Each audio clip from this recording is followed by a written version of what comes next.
పరిశుద్ధ గ్రంథములో ఈరోజు మట్టల ఆదివారం అంటాం. ఏ ఆదివారం?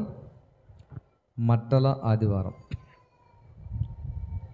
లోక రాసిన సువార్త 19వ అధ్యాయము 28వ వచనాన్ని చదువుదాం. యేసుక్రీస్తు ప్రభువారి శిలువ మరణానికి సరిగ్గా ఎన్ని రోజుల ముందు చెప్పగలరా? ఎన్ని రోజుల ముందు? 5 రోజుల ముందు. చాలా కీలకమైన పనులు ఈ వారంలో చేశాడు ఆయన. చనిపోవడము, చనిపోయే ముందుగా శిష్యులను, అంటే తనను వెంబడించినటువంటి వారిని రక్షణకు, పరలోకానికి, తనకు చేయబోయే పరిచర్యకు అన్నిటికీ సిద్ధం చేసే ఆ ప్రక్రియలో ఈ వారాన్ని ఆయన చాలా జాగ్రత్తగా ఉపయోగించాడు. ఆయన ఎన్నో విషయాలు చెప్పాడు ఈ యొక్క పరిశుద్ధ వారములో. హల్లెలూయా. అది యేసుక్రీస్తు ప్రభువారు యెరూషలేము వీధుల్లో గాడిద మీద ఊరేగించబడేటువంటి రోజు నుండి పునరుద్ధానుడైనటువంటి ఆదివారం వరకు ఈ వారమంతా చాలా అద్భుతమైన కీలకమైన వారంగా క్రైస్తవులైనటువంటి మనం పరిగణలోకి తీసుకుంటూ ఉంటాం. హల్లెలూయా. స్తోత్రం చెప్పండి ఒకసారి. యేసుక్రీస్తు ప్రభువారు యెరూషలేము వీధుల్లో గాడిద మీద ఊరేగించబడటం అనే విషయాన్ని ఎప్పుడు మనం వింటానే ఉన్నాం, మనకు తెలిసిన విషయమే. కానీ ఇక్కడ కొన్ని విషయాలు మనం గుర్తుపెట్టుకోవాలి. యెరూషలేము వీధుల్లో రాజైనటువంటి యేసు ప్రభువారు రారాజుగా ఊరేగించబడటానికి ఎలాంటి వాహనాన్ని కోరుకున్నాడు అనేటువంటిదే చాలా కీలకమైనది. చాలా కీలకమైనది. ఏమంటే యేసు ప్రభువారు సృష్టికర్త, ఆ సంగతి మనందరికీ తెలుసు. యోహాను సువార్తలో ఒక చక్కని మాట ఉంటుంది, మనం గమనించినట్లయితే 1వ అధ్యాయము 1 నుండి కొంచెం చదువుదాం. ఆదియందు వాక్యముండెను, ఆదియందు వాక్యముండెను, వాక్యము దేవుడి యొద్ద ఉండెను, వాక్యము దేవుని యొద్ద ఉండెను, వాక్యము దేవుడై ఉండెను, వాక్యమే దేవుడై ఉండెను, ఆయన ఆదియందు తన తండ్రి అయిన దేవుని యొద్ద ఉండెను. సమస్తమును ఆయనకు ఆ మూలముగా మాటకు అది మనకు ముఖ్యమైనది. సమస్తమును ఆయన మూలముగా కలిగెను, కలిగి ఉన్నదేది ఆయన లేకుండా కలగలేదు. స్తోత్రం చెప్పండి గట్టిగా. హల్లెలూయా. యేసుక్రీస్తు ప్రభువారే సమస్త సృష్టికి మూలం. ఎవరైనా నిన్ను చూసి నీ ముఖం ఏంది అలా ఉంది అన్నారు అనుకోండి, నా ముఖం యేసు ప్రభులాగా ఉందని చెప్పండి. ఎందుకంటే ఆయనే నిన్ను అలాగా తన పోలికలో తయారు చేసుకున్నాడు. హల్లెలూయా. హల్లెలూయా. కాబట్టి ఈ లోకములో నువ్వు చూసే సమస్తము ఆయన ద్వారా కలిగినటువంటిది. ఎందుకు ఈ మాట చెప్పానంటే, మరి అంత గొప్పవాడు గాడిదతో ఏం పని ఆయనకి? అమ్మా, గుర్రాలు తయారు చేసింది ఆయనే కదా, గుర్రాలను ఉపయోగించుకోవచ్చు కదా. అనిల్ అంబానీ లాంటి గుర్రాలను తయారు చేసింది ఆయనే కదా. ప్రపంచంలోనే అతి గొప్ప ధనవంతులుగా పేరు పొందిన పెద్ద గుర్రాలు చాలా ఉన్నాయి కదా. గాడిద లాంటి నీవు నేను అవసరమా దేవునికి? అవసరమా చెప్పండి?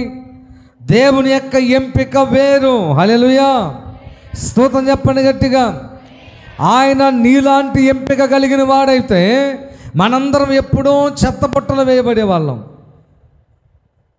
నీలాగా నాలాగా ఆయన ఆలోచన చేసి, ఛీ ఈ అమ్మాయి మంచిది కాదు, ఛీ వీడు మంచోడు కాదు, ఛీ వాడు మంచోడు కాదు, ఈమెలో ఆ బలహీనత ఉంది, అతనిలో ఆ బలహీనత ఉంది, వాడేమో చదువు లేనోడు, వీడికేమో నత్తోడు, వాడేమో కుంటోడని ఈ బలహీనతలన్నీ కనుక దేవుడు చూడగలిగితే ఎవరు కూడా మనము ఎక్కడ ఉండేవాళ్ళం కాదు.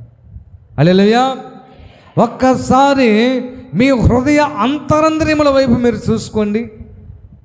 నిజంగా జెన్యూన్గా మీరు చూసుకోండి, మీలో ఎన్ని లోపాలు ఉన్నాయో. హల్లెలూయా. హల్లెలూయా. చూడండి, రోమపత్రిక 3:23. ఏ భేదమును లేదు, అందరూ పాపము చేసి దేవుడు అనుగ్రహించు మహిమను పొందలేకపోవచ్చున్నారు. హల్లెలూయా. ఎవడు పత్తిత్తు లేదు, ఏ భేదము లేదు. అలాగే అదే 3వ అధ్యాయము 12వ వచనం చదువుదాం. అందరూ త్రోవ తప్పి ఏకముగా పనికి మాలిన వారైరి. చాలు. ఎందుకు ఈ మాట జ్ఞాపకం చేస్తున్నానంటే, సృష్టికర్త అయిన దేవునికి గుర్రాలను లేవా? గుర్రాలను అప్పుడప్పుడు తయారు చేసుకోలేడా? ఆయన సృష్టించిన గుర్రాలలో ఐగుప్తు దేశానికి చెందిన మేలిమి జాతి గుర్రాలు ఉన్నాయి కదా, వాటిని దేవుడు తన వాహనంగా ఉపయోగించుకోలేడా? ఉపయోగించుకోగలడు. కానీ ఆయన ఎంపిక అంతా కూడా తృణీకరించబడిన వారిని, త్రోసివేయబడిన వారిని, తక్కువ వారిని, నెట్టివేయబడిన వారిని, చదువులేని వారిని, సంస్కారం తెలియనటువంటి వారిని, హృదయ కాఠిన్యం కలిగిన వారిని, అలాంటి వారిని దేవుడు చూస్తూ ఉంటాడు. స్తోత్రం చెప్పండి గట్టిగా. మీ హృదయాన్ని ఒక్కసారి చూసుకోండి. నీవెంత గొప్ప కోపిస్తువో తెలుసా? నీ హృదయాన్ని ఒక్కసారి చూసుకో. ఎన్ని కుటుంబాలను నువ్వు ఆర్పివేసావో తెలుసా? నీ హృదయాన్ని ఒక్కసారి చూసుకో. ఎన్నిసార్లు నీ భర్తను చంపితే బాగుండని నరహత్యపు తలంపులు నీకు వచ్చినాయో తెలుసా? నీ హృదయాన్ని ఒక్కసారి చూసుకో. ఇదిగో నాకు ఇతనక్కర్లేదు, అతనైతే బాగుండు, ఈ అమ్మాయి అయితే వద్దు, ఆ అమ్మాయి అయితే బాగుండని చెప్పి దురాలోచనలు ఎన్నిసార్లు నీకు వచ్చినాయి? నువ్వు ఎక్కడ మంచివాడు, నేను ఎక్కడ మంచివాడు? అందుకే దేవుడు మనలాంటి వాళ్ళని నెట్టివేస్తే మధ్యలో అడ్డుగోడు లేకుండా నేరుగా నరకంలో పడతాం మనం. హల్లెలూయా. మధ్యలో అడ్డుగోడు లేదు మనకి. అంత ఘోరమైనటువంటి పాపులం ప్రియమైన దేవుని బిడ్డలారా. కానీ ఆ దేవుడు ఎందుకో మనలనే ప్రేమించడం అనేటువంటిది, ఆయన పాదాలకు ఎంత నమస్కారం చేసినా, ఆయన పాదాలకు ఎంత పూజ చేసినా తక్కువే. హల్లెలూయా. అందుకనే దేవుడు అంటున్నాడు లోకాసు వార్తలో, తన శిష్యులలో 2 పిలిచి ఏమన్నాడయ్యా? తన శిష్యులలో 2 పిలిచి, మీ ఎదుటనున్న గ్రామములకు వెళ్ళండి, అందులో మీరు ప్రవేశింపగానే కట్టబడి ఉన్న ఒక గాడిద. అక్కడ గమనించండి. మీరు బైబిల్ ఒకసారి చదివినట్లయితే మత్తయి సువార్తలో గాడిద దాని పిల్ల అని రాసి ఉంటుంది. మార్కు సువార్తలో గాడిద పిల్ల అని రాసి ఉంటుంది ఒక్కటే. లూకా సువార్తలో కూడా గాడిద పిల్ల అని రాసి ఉంటుంది. మిగతా సువార్తలన్నీ అలాగే. ఒక్క మత్తయి గారు మాత్రమే 2 గాడిదల గురించి చెప్పాడు. అప్పుడు మీకు సరిగ్గా వాక్యం అర్థం కాకపోతే ఏమనుకుంటారంటే, మొత్తానికి బైబిల్లో కూడా అబద్ధాలు, అసత్యాలు ఉన్నాయి అనుకుంటారు. వాస్తవానికి ఉన్నది 2 గాడిదలే. ఆయన ఉపయోగించుకున్నది మాత్రం 2 గాడిదలు కట్టబడి ఉన్నాయి. 1 గాడిదను మాత్రమే ఆయన ఉపయోగించుకున్నాడు. హల్లెలూయా. స్తోత్రం చెప్పండి గట్టిగా. ఇంకొక విషయాన్ని కూడా గుర్తుపెట్టుకోవాలి. ఇప్పుడు మత్తయి గారు మిగతా సువార్తలని రాసిన వాళ్ళు ఏదైతే చూశారో, ఏదైతే అర్థం చేసుకున్నారో, కొన్నిసార్లు వాళ్ళు చూడకపోయినా వేరే వాళ్ళు, అన్నా మేము చూసామన్నా 2 గాడిదలు ఉన్నాయి, ఆ టైంలో మీరు లేరు అని చెప్పిన దాన్ని బట్టి వాళ్ళు టోటల్గా వాళ్ళకి తెలిసిన దాన్ని బట్టి వాళ్ళు రాశారు. యేసు ప్రభు అదంతా అసత్యమైతే కాదు. హల్లెలూయా. స్తోత్రం చెప్పండి. హల్లెలూయా. కాబట్టి వాక్యాన్ని అర్థం చేసుకునే తీరుని బట్టే ఉంటుంది. మీకు అర్థం కాకపోతే సేవకుల్ని అడగండి. అంతేగాని ఇక్కడ 2 అని ఉంది, అక్కడ మిగతా వాళ్ళు 1 అని చెప్పారు, ఏది తీసుకోవాలి మనం? కాబట్టి 2 తీసుకోవాలి. హల్లెలూయా. స్తోత్రం చెప్పండి ఒకసారి. మీ ఎదుటనున్న గ్రామములకు వెళ్ళండి, అందులో మీరు బేత్పగే, బేతని అనే గ్రామాలు ఉన్నాయి.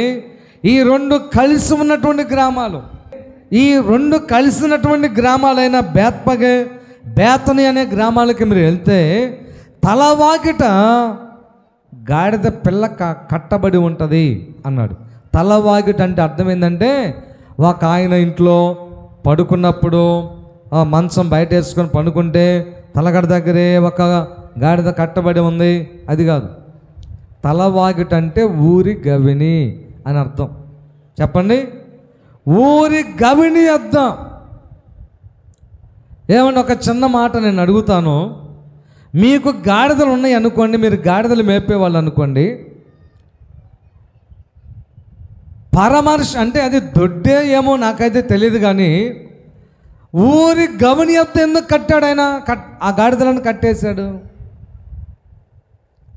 నిజంగా వాటి మీద ప్రేమ, వాటి మీద అభిప్రాయం, అభిమానం, వాటిని పోషించాలి, వాటిని మంచిగా చూసుకోవాలి అనుకున్నవాడైతే ఇంటి దగ్గరే ఒక పక్కన కట్టేసుకొని మేతేసుకొని మంచిగా చూసుకోవచ్చుగా. ఎప్పుడైనా గమనించండి, ఎన్నో గాడిదలు ఉన్నాయి, కానీ ఈ గాడిద యొక్క ప్రత్యేకత వేరు. చాలామంది అంటూ ఉంటారు, నేను ఎందుకు పుట్టాను నాకు అర్థం కావట్లేదు అన్న, పుట్టకుండుంటే బాగుండేది అంకులు, నేను పుట్టకుండుంటే బాగుండేది. మా ఇంట్లో మా నాన్నకి మా అమ్మకి మేము 2 3 4 పిల్లలు ఉన్నాం, కానీ నన్నే తక్కువగా చూస్తున్నారు, నన్నే కేటాగా చూస్తున్నారు, నేను మాట్లాడిందే తప్పు అవుతా ఉంది, నేను చేసే ప్రతి పని తప్పుగానే ఉంది అంటూ ఉంటారు కొంతమంది. ఎస్, ఎవరి మీద అయితే దేవుని ప్రత్యేకమైన ఉద్దేశం ఉందో వాళ్ళు చిన్నతనం నుంచి తృణీకరించబడతానే ఉంటారు, చిన్నతనం నుంచి తప్పులు పట్టబడతానే ఉంటారు, చిన్నతనం నుంచి ప్రేమకు నోచుకొని వాళ్ళుగానే ఉంటారు, చిన్నతనం నుంచి నిన్ను అందరూ తిడతానే ఉంటారు. ఎందుకో తెలుసా? నిన్ను దేవుడు కోరుకునే గవిని దగ్గర కట్టబడిన గాడిదవు, గాడిద పిల్లవు నీవే. అర్థమైన వాళ్ళు స్తోత్రం చెప్పండి. హల్లెలూయా, హల్లెలూయా. మీరు బాధపడబాకండి ప్రియమైన దేవుని బిడ్డలారా. మా అమ్మ నన్ను మంచిగా చూడట్లేదన్నా, లేకపోతే మా నాన్న నన్ను మంచిగా చూడట్లేదు, మా తమ్ముడు అంటే ఎక్కువ ప్రేమ, లేకపోతే మా అక్క అంటే ఎక్కువ ప్రేమ, లేక మా యొక్క చెల్లి అంటే ఎక్కువ ప్రేమ. ఎస్, అయితే కావచ్చు. యాకోబుకి ఎంతమంది భార్యలండి? 2 భార్యలు. 2 భార్యలలో యాకోబు ప్రేమించింది అయితే రాహేల్నే. రాహేలుని లవ్ మ్యారేజ్ చేసుకున్నాడు యాకోబు. బైబిల్లో లవ్ మ్యారేజ్ చేసుకుంది ఎవరన్నా ఉన్నారంటే అది యాకోబే. ఆమెను చేసుకోవాలన్నటువంటి ఉద్దేశంతో 14 సంవత్సరాలు జీతానికి ఉన్నాడు మామ దగ్గర. మొత్తానికి చేసుకున్నాడు. ఎక్కువగా ఇష్టపడ్డాడు ఎవరిని? రాహేల్ని. బైబిల్లో రాయబడతా ఉంది, లేయా ద్వేషింపబడెను. అర్థమైన స్తోత్రం చెప్పండి. లేయా ద్వేషింపబడెను. ప్రియమైన దేవుని బిడ్డలారా, ఒకసారి యాకోబుకు పుట్టిన పిల్లలని మీరు గమనిస్తే తృణీకరించబడిన లేయాకే ఎక్కువ మంది పిల్లలను దేవుడు ఇచ్చాడు.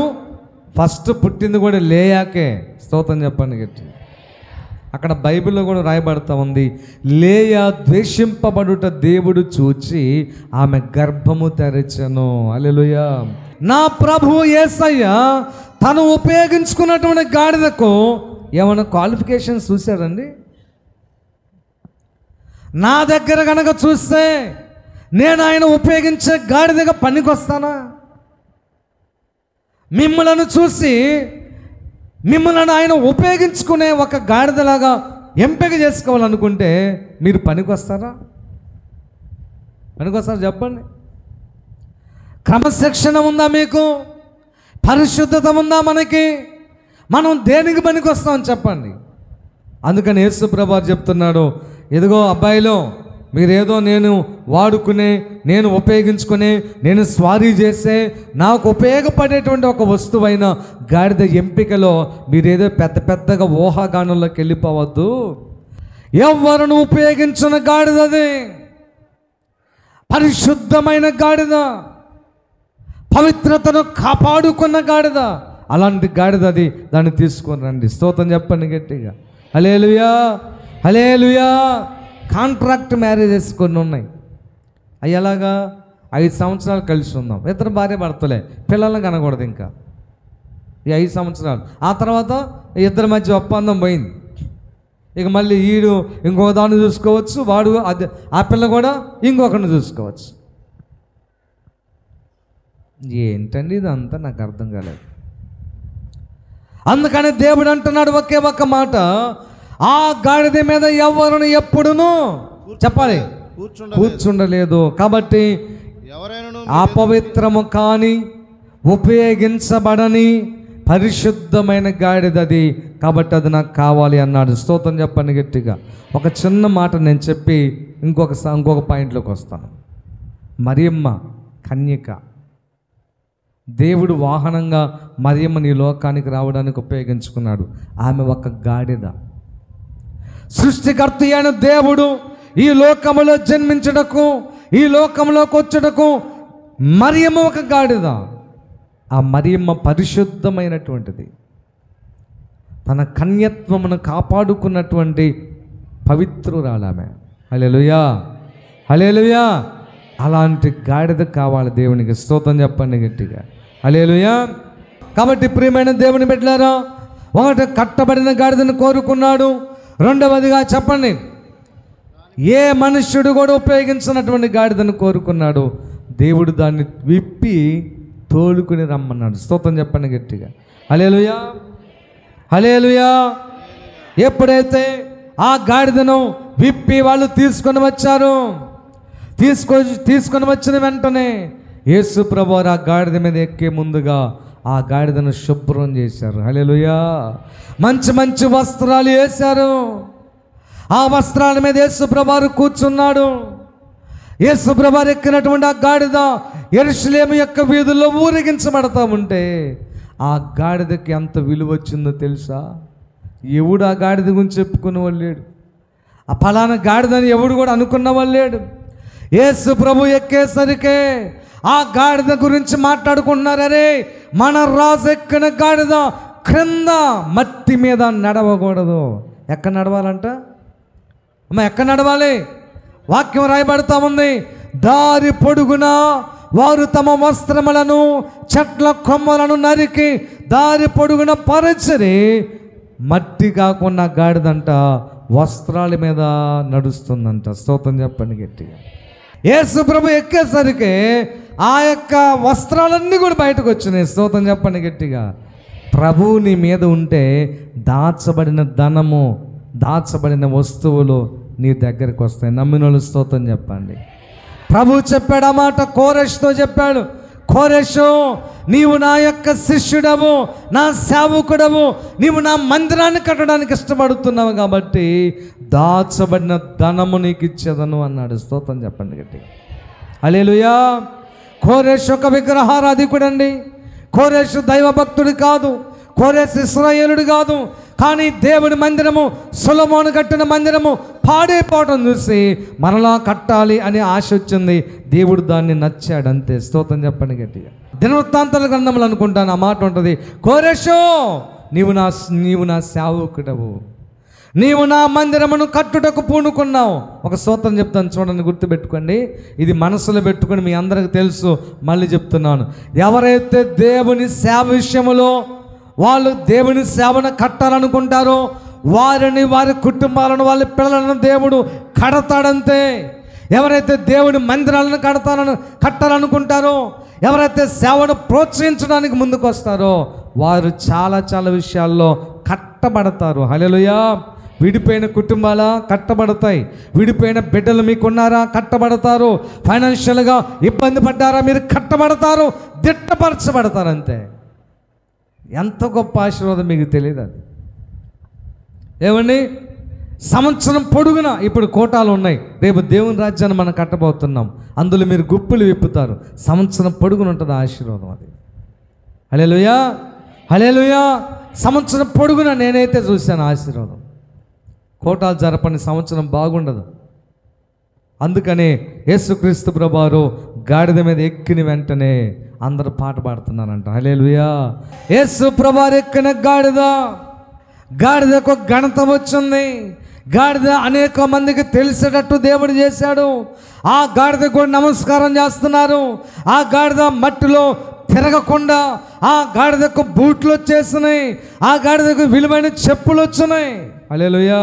చూసారా ప్రియమైన దేవుని బిడ్డలారా, యేసు క్రీస్తు ప్రభువారు నా జీవితంలోకి వచ్చిన తర్వాత అల్పుడైన అయోగ్యుడైనటువంటి నన్ను గాడిదగా స్వీకరించి నా మీద స్వారీ చేయడానికి ఆయన కోరుకున్న తర్వాత ఆయనకి ఇష్టం వచ్చినట్టుగా నేను ఉండకపోవచ్చేమో, కానీ నా మీద స్వారీ చేయడానికి ఆ భగవంతుడు కోరుకున్నాడు కాబట్టి హల్లెలూయా. చెప్పులు వచ్చినాయి, బూట్లు వచ్చినాయి, మట్టి కాకుండా. ఏమండి హల్లెలూయా. తూర్పు గంగవారం అని ఒక ఊరు వెళ్ళాను నేను. తూర్పు గంగవారైనా